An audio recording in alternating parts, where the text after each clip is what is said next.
Hello everyone, welcome back to the SST classroom, and this one is the part 5 of the video, chapter number 1, resources for class 10th. Let's have a quick recap students what you studied in the previous video.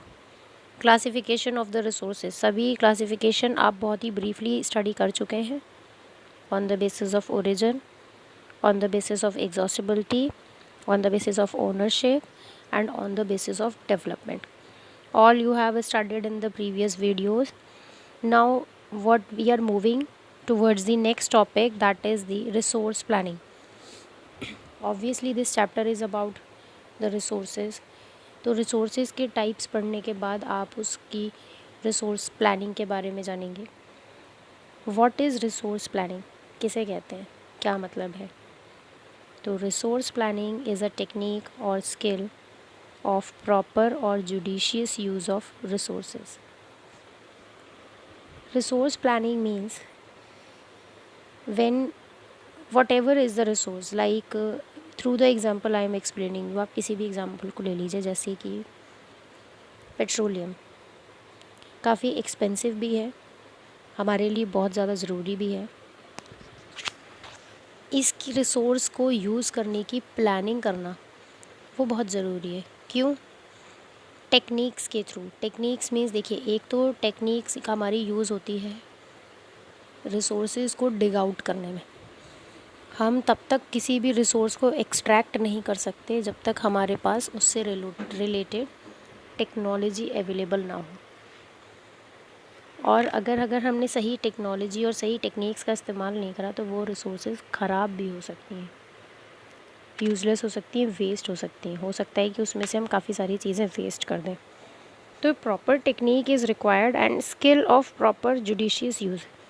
और उसके बाद उसको use करने का सही तरीका, जितना कम से कम हो सके उसको उतना कम से कम यूज़ करना. क्योंकि हमें उसको आगे फ्यूचर जनरेशन के यूज़ के लिए बचा के रखना है.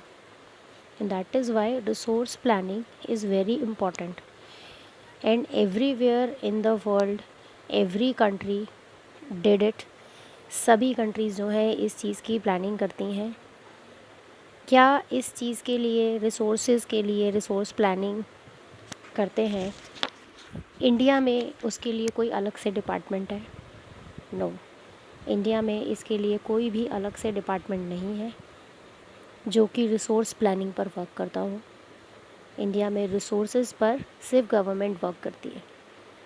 जो भी गवर्नमेंट होगी, लोकल, स्टेट या फिर यूनियन, उनके कंट्रोल में जितनी भी रिसोर्सेज आती होंगी वो ही उस रिसोर्सेज को यूज़ करने के ऊपर डिपेंडेंट करते हैं. यूजुअली स्टेट, नेशनल गवर्नमेंट जो होती है हमारी यूनियन वाली, वो मोस्टली रिसोर्सेज पर को अपने कंट्रोल में रखती है कि पूरी कंट्री में ऑल ओवर कहाँ कहाँ पर कितनी यूज़ हो रही है, कितनी देनी है, कौन सी एरिया का कंजम्पशन हाई है, कौन से का कम है. उसी के अकॉर्डिंग वो लोग डीलिंग करते हैं कि जहाँ भी कंजम्पशन ज़्यादा है उसको लो किया जाए. This is called resource planning. मतलब किसी भी रिसोर्स को अच्छे से डिग आउट करना, सही तरीके से निकालना, then use in a proper and judicious way, सही तरीके से और जितना कम से कम हो सके उसका इस्तेमाल करना, और ज़्यादा से ज़्यादा कोशिश करना उसको बचाने की, जिससे कि वो फ्यूचर में इस्तेमाल किया जा सके, जिससे कि वो जल्दी ख़त्म ना हो. ऐसी प्रॉब्लम्स मोस्टली रिसोर्स प्लानिंग जो है उन रिसोर्सेज के साथ में ज़्यादा हैं जो एग्जॉस्टेबल हैं, मींस जो जल्दी ख़त्म होती तेज़ी से और जिनको हम रीजनरेट नहीं कर सकते, उनके साथ बहुत इश्यूज़ हैं. वाई रिसोर्स प्लानिंग क्यों करनी है, क्या ज़रूरत है रिसोर्स प्लानिंग करने की? तो very first thing, most of the resources are limited in supply. बहुत सारी रिसोर्सेज हमारे पास में ऐसी हैं जो कि सप्लाई में लिमिटेड है, जिनका अगर हम बहुत तेज़ी से इस्तेमाल करेंगे या कंजम्पशन करेंगे उसका, तो वो क्या हो जाएंगी, ख़त्म हो जाएंगी. और फिर हम उनको रीजनरेट करने का भी तरीका नहीं जानते. हमारे पास कोई ऐसी साइंस नहीं है जिससे हम पेट्रोल दोबारा बना सकें या पेट्रोल के जैसी कोई चीज़ हम बना सकें. हमारे पास क्या, वर्ल्ड में भी किसी के भी पास ऐसी टेक्निक नहीं है। तो इसलिए बहुत सारी ऐसी रिसोर्सेज हैं जिनका लिमिटेड सप्लाई है, और उसको इसीलिए रिसोर्स प्लानिंग बहुत इंपॉर्टेंट है। Uneven distribution of resources made a place either self sufficient और इनसफिशिएंट। अब आप ये भी जानते हैं कि हर रिसोर्स जो है वो एक ही जगह पर नहीं पाई जाती। There are different types of resources and all the resources are not available at a single place. All resources are unevenly distributed all over the world. अगर हम सिर्फ अपनी ही कंट्री की बात करें तो हमारी कंट्री में भी सारी रिसोर्सेज एक जगह पर नहीं मिलती है, डिफरेंट डिफरेंट प्लेसेस पर मिलती हैं। इसकी वजह से क्या होता है, कोई कोई प्लेस जो है वो बहुत ज़्यादा सेल्फ सफिशिएंट होता है, मतलब उसको उस रिसोर्स के लिए ज़रूरत नहीं होती है, प्रॉब्लम्स नहीं आती हैं। और कहीं कहीं पे उसी रिसोर्स की बहुत ही ज़्यादा शॉर्टेज होती है। मैं बहुत ही कॉमन रिसोर्स की बात करती हूँ, water. All over the India में बहुत सारे ऐसे प्लेसेस हैं जहाँ पर बहुत अच्छी लेक्स हैं, नदियाँ हैं, जहाँ वहाँ बहकर जा रही हैं, तो उनके पास वाटर रिसोर्स की कोई कमी नहीं है, सेल्फ सफिशिएंट है, कितना भी पानी वो लोग इस्तेमाल कर सकते हैं। वहीं दूसरी तरफ बहुत से ऐसे भी प्लेसेस हैं जहाँ पर वाटर रिसोर्स अवेलेबल नहीं है, एक्यूट शॉर्टेज है, बहुत ही ज़्यादा कमी है। इसीलिए इस रिसोर्स की प्लानिंग ज़रूरी है, जिससे कि हम ज़्यादा जगह वाली जगह से उसको एक्सपोर्ट करके उस जगह पर पहुंचा सकें जहाँ पर बिल्कुल नहीं है या जहाँ पर कमी पड़ रही है। That is why resource planning is important. Some examples are also given over here, like Jharkhand, Chhattisgarh, Madhya Pradesh are very rich in coal and iron. तो अब ऑल ओवर इंडिया में जहाँ कहीं भी आयरन की वर्किंग होती है तो वो सारा मिनरल रिसोर्स कहाँ से आता है, झारखंड, मध्य प्रदेश और छत्तीसगढ़ से आता है, क्योंकि वहाँ पर कोई कमी नहीं है इन चीज़ों की, वहीं से सारी चीज़ें बनकर आती हैं। Arunachal Pradesh very rich in water resources, पानी की वहाँ पे कोई कमी नहीं है। Rajasthan rich in solar energy and wind energy, solar sun, क्योंकि गर्मी बहुत होती है, टेम्परेचर हाई, विंड एनर्जी बहुत है, बहुत ही ज़्यादा है, लेकिन वहीं वाटर रिसोर्स बिल्कुल नहीं, कितनी कमी है वहाँ पर। लद्दाख एक ऐसी जगह है जो बहुत ही आइसोलेटेड है, और वहाँ पर रिसोर्सेज की कमी क्यों है, क्योंकि वहाँ पर ट्रांसपोर्टेशन और कम्युनिकेशन का बहुत लैकिंग है, इसीलिए अदर रिसोर्सेज भी आज जितनी भी हैं वो वहाँ पर आसानी से नहीं पहुँच पाती।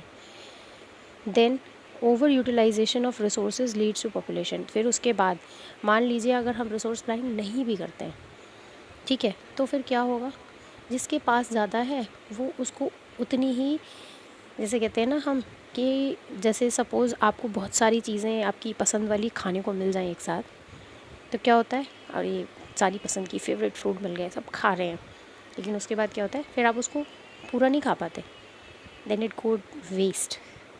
इसमें से बच गया, उसमें से बच गया, अरे कितना खाएंगे, सब पसंद का है लेकिन सब खा नहीं सकते, इतना बड़ा पेट थोड़ी है। सेम थिंग वही है, जिसके पास जो चीज़ ज़्यादा आ जाती है ना, फिर अगर हमारे पास वो चीज़ क्वांटिटी में ज़्यादा है तो फिर हम उसका ओवर यूज़ करना शुरू कर देते हैं, और यही ओवर यूटिलाइजेशन जो है, एक तो उस रिसोर्स को ख़त्म कर देगा, दूसरी बात ये पोल्यूशन के लिए बहुत ही ज़्यादा एनवायरनमेंट के लिए बहुत ही ज़्यादा हार्मफुल है, पूरे एनवायरनमेंट को पोल्यूट करता है। ऐसी बहुत सारी रिसोर्सेज हैं जिनको ओवर यूटिलाइजेशन करने से हमारा एनवायरनमेंट जो है वो पोल्यूट होता है। जैसे मान लीजिए मैं फॉरेस्ट की बात करूं, अगर आप फॉरेस्ट को ओवर यूटिलाइज़ करेंगे क्या होगा, एनवायरनमेंट बैलेंस ख़राब हो जाएगा, हमारी जो हवा है वो पोल्यूट हो जाएगी। चलिए पेट्रोल और इनसे रिलेटेड चीज़ों की बात करें तो क्या होगा, ओवर एक्सेसिव में जब हम यूज़ करेंगे, एक तो ख़त्म हो जाएगा, दूसरा एनवायरनमेंट इसकी वजह से कितना पोल्यूट हो रहा है सबको पता है। थर्ड, हम इंडस्ट्रीज़ वगैरह की बात करते हैं तो हम इलेक्ट्रिसिटी का इस्तेमाल करते हैं। अब उन इलेक्ट्रिसिटी से उन इंडस्ट्रीज़ में क्या बन रहा है, उसके थ्रू जो केमिकल्स निकलते हैं, जो स्मोक निकलता है, तो क्या होगा, एनवायरनमेंट बहुत ही तेज़ी से पोल्यूट होगा। इसीलिए सभी जगह पर रिसोर्स प्लानिंग बहुत ज़रूरी है, और साथ ही साथ में रिसोर्स प्लानिंग के साथ साथ में rules regulations, strict rules regulations भी बहुत इंपॉर्टेंट है। Under utilization leads to under development also. अगर हम रिसोर्सेज का इस्तेमाल सही तरीके से नहीं कर पा रहे हैं, वो भी हमारे लिए बहुत ज़्यादा मुसीबत है। अंडर यूटिलाइजेशन का मतलब है कि अगर आपसे ये कहा जाए पेट्रोल खर्च हो रहा है बहुत ज़्यादा, तो एक काम करते हैं, पेट्रोल जो है वो यूज़ करना बंद कर देते हैं, सारी गाड़ियाँ सारी चीज़ें सब बंद कर देते हैं। क्या होगा? हमारी कंट्री जो इतने डेवलपमेंट लेवल पे पहुंची है वो तो वापस उतर के नीचे आ जाएगी, उसी वाले एरिया पे पहुंच जाएगी जब एक ज़माना था लोग पैदल पैदल चला करते थे। Same condition will happen again. क्या हो गया? हम डेवलपमेंट्स पे ना जाके अंडर डेवलप हो जाएंगे। इसी तरह बहुत सारी रिसोर्सेज हैं, अगर हम उसका सही तरीके से इस्तेमाल नहीं कर सकते हैं, if we cannot use them in the proper way, then it can lead to the under development also. That is why resource planning is very important. However, most important thing, it is required for the future purpose, और आने वाले समय में इन सभी चीज़ों का इस्तेमाल होता रहे, इसीलिए रिसोर्स प्लानिंग बहुत ही ज़्यादा ज़रूरी है। Most important thing for every. Now what about in India? India में किस तरीके से रिसोर्स की प्लानिंग की जाती है या करते हैं? क्या कोई डिपार्टमेंट है? स्टार्टिंग में मैंने आपको बताया नहीं, कोई पर्टिकुलर डिपार्टमेंट नहीं है। All resources are in control of government. जितनी भी कंट्री की रिसोर्सेज हैं, चाहे वो नेचुरल हैं, चाहे वो एग्जॉस्टेबल है या नहीं है, जिस भी तरीके की हैं, वो सभी क्या हैं? गवर्नमेंट के कंट्रोल में है। Some are for the private also, लेकिन वो प्राइवेट कब बनती हैं? जब गवर्नमेंट उसको सेल करके किसी पर्सन को देती है। Like land. लैंड क्या है? गवर्नमेंट के कंट्रोल में है। आपको ज़मीन खरीदने के लिए पैसे देने पड़ते हैं। क्यों देने पड़ते हैं? क्योंकि वो फ्री में नहीं मिलती है, क्योंकि वो गवर्नमेंट के कंट्रोल में है। और उन्होंने उसको कंट्रोल में क्यों रखा है? ताकि हम लैंड यूटिलाइजेशन अच्छे से कर सकें। अगर लोग ज़मीन का यूटिलाइजेशन ठीक से नहीं करेंगे तो रहने की जगह की कमी होगी, लैंड पोल्यूट भी हो सकता है, बहुत कुछ हो सकता है। तो लैंड हमारी इंडिविजुअल भी होती है, जब हम उसे ख़रीद लेते हैं वो हमारी बन जाती है, फिर हम उसके ऊपर कुछ भी कर सकते हैं। लेकिन वो तभी हमें मिलती है जब गवर्नमेंट हमको उसकी परमिशन देता है। गवर्नमेंट जिसकी परमिशन नहीं देता वो लैंड नहीं मिलती है, राइट। इसी तरीके से सभी रिसोर्सेज जो हैं वो गवर्नमेंट के कंट्रोल में आती हैं। इंडिया में रिसोर्स प्लानिंग इस तरीके से होती है। All government made plans and schemes for resource conservation. इसके अलावा जितनी भी गवर्नमेंट्स आती हैं टाइम टू टाइम चेंज होती रहती हैं, as you know all those governments leaders came with the planning of the resource conservation. Plans बनाना, स्कीम्स बनाना, ये उनके बजट का हिस्सा है, ये उनकी वर्किंग का पार्ट है, that they have to work for the resource planning also. और क्या करते हैं? Surveys, mapping. सर्वे करते हैं मीन्स इन सर्वेज़ के थ्रू ये पता चलता है कि कहाँ पर किस चीज़ की कमी है, किस चीज़ का ज़्यादा यूटिलाइजेशन हो रहा है, कहाँ पर कौन सी रिसोर्स ज़्यादा पाई जाती है, कहाँ पर कम पाई जाती है, उसके क्या क्या यूजेस हैं, हम कैसे यूज़ कर सकते हैं, रीजनरेट कर सकते हैं या नहीं कर सकते हैं। जो भी कैटेगराइजेशन किया हुआ है आपने इससे पहले पढ़ा है, वो सब इन सर्वेज़ के थ्रू होता है। मैपिंग में ये सभी चीज़ें नोट की जाती हैं कि रिसोर्सेज कहाँ कहाँ पर हैं और हमें किस किस तरीके से उनको यूटिलाइज़ करना है। Qualitative and quantitative estimation. Qualitative means quality. Her resource की क्वालिटी होती है बेटा। लाइक गोल्ड की बात करते हैं अब हम यहाँ पे। आपने गोल्ड में बहुत सारी चीज़ें सुनी होंगी, जैसे कि 22 कैरेट का गोल्ड, 24 कैरेट का गोल्ड, 20 कैरेट का gold. What is that carat? These are the different forms of the gold.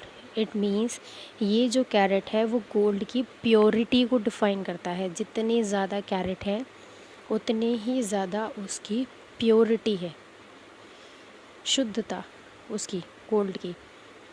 तो this is called the quality. ऐसे ही हर रिसोर्स की क्वालिटी होती है, आयरन की भी होती है।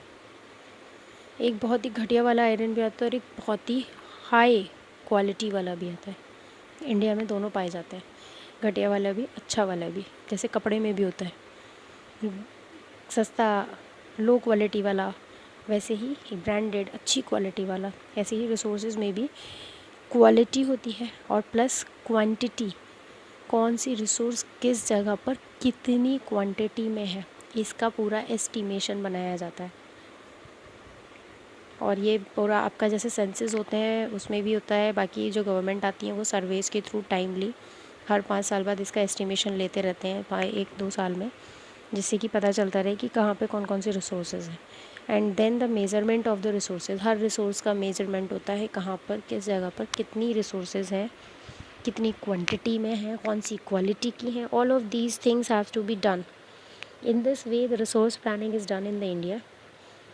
Appropriate technology and skills, resource planning का एक बहुत ही इंपॉर्टेंट पार्ट है सही टेक्नोलॉजी और स्किल्स का इस्तेमाल होना। जैसे कि अब हम यहाँ पे बात करते हैं डायमंड की। आपने सुना होगा कि डायमंड जो है वो ज़मीन से खोद के निकाला जाता है, उसकी ओर्स होती हैं, माइंस होती हैं, ठीक है। लेकिन अगर उस माइन में आपके पास प्रॉपर टेक्नोलॉजी नहीं है और स्किल्स नहीं है लोगों के पास ये कि किस तरीके से उसको निकालना है, तो क्या होगा, हो सकता है कि वो जो अंडर डायमंड है वो टूट कर पूरा मिट्टी की तरह चूरा बन जाए। वैसे डायमंड इतनी इजीली टूटता नहीं है, लेकिन फिर भी अगर वो टेक्नोलॉजी हम टेक्निक्स का इस्तेमाल कर रहे हैं, वो टूट जाता है, डिफरेंट पार्ट अलग अलग टुकड़ों में हो जाता है, तो उसकी क्वालिटी जो है वो ख़राब होती है। ऐसे ही हम आयरन की भी बात कर सकते हैं, हम पेट्रोलियम की भी बात कर सकते हैं। कई सारे ऐसे रिसोर्सेज हैं जिनको हम डिग आउट करने के लिए अलग अलग टेक्नोलॉजी का यूज़ करते हैं। तो वो टेक्नोलॉजी इतनी प्रॉपर होनी चाहिए कि निकालते वक्त हम कम से कम रिसोर्सेज को ख़राब करें, क्योंकि हम ज़मीन में से निकाल रहे हैं। जैसे मैं जैसे आप देखो, फार्मिंग करते हैं लोग खेतों में, ठीक है। तो आलू की खेती आपने सुनी होगी। आलू क्या होते हैं, बिल्कुल ज़मीन के अंदर होते हैं। जिनके पास मशीन्स हैं उनके जब आलू निकलते हैं ना, पूरे साबुत निकलते हैं। और आपके घर में जब आलू होते हैं ना, आपने कई जगह देखा होगा कुछ आलू कटे हुए हैं, बीच में से निशान लगा हुआ है, कहीं से कैसा हो गया है।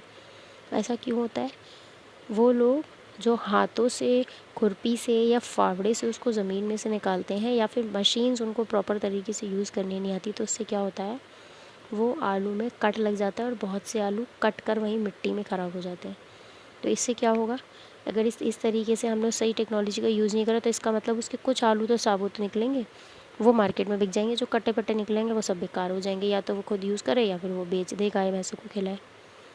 तो क्या होगा, उतनी जो उसकी आलू की फसल है वो ख़राब हो गई ना।